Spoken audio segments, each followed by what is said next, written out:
আপনি 2024 সালে ডিসেম্বর মাসে লালবাগে গেছিলেন মুর্শিদাবাদে, কি বলে এসেছিলেন? বেলডাঙ্গার কার্তিক পুজোর ঘটনার পরে মাননীয় ইমাম সাহেবদেরকে সামনে রেখে কি বলে এসেছিলেন? মালদা মুর্শিদাবাদে আপনারা মেজরিটি, হিন্দুরা মাইনরিটি, আমি দেখভালের দায়িত্ব আপনাদের দিয়ে গেলাম।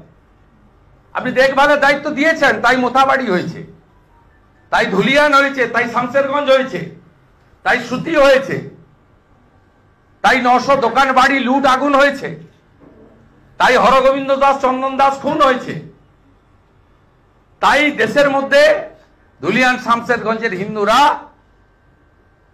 এক কাপড়ে পলায়ন করে বৈষ্ণবনগরের স্কুলে গিয়ে তারা একসঙ্গে গবাদি পশুর সঙ্গে রাত্রি যাপন করতে বাধ্য হয়েছে। এই দায়িত্ব আপনি দিয়ে এসেছিলেন। আপনি বলেছেন তোমরা দাঙ্গা করবে আর আমাকে গালি শুনতে হবে। শুনতে তো হবে, কারণ ডিসেম্বর 24-এ তো আপনি ওদেরই দায়িত্ব দিয়ে এসেছেন,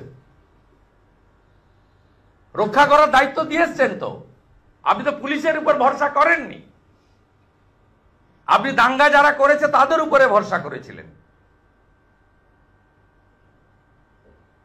অতএব এই মুখ্যমন্ত্রী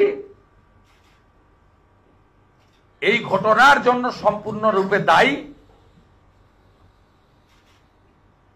তার উস্কানিতে, ইন্ধনে, তার পুলিশের নিষ্ক্রিয়তায় মোথাবাড়ি থেকে ধুলিয়ান শামশেরগঞ্জ আজকে কার্যত এই গরিব হিন্দু পরিবারগুলো সর্বশান্ত হয়েছে।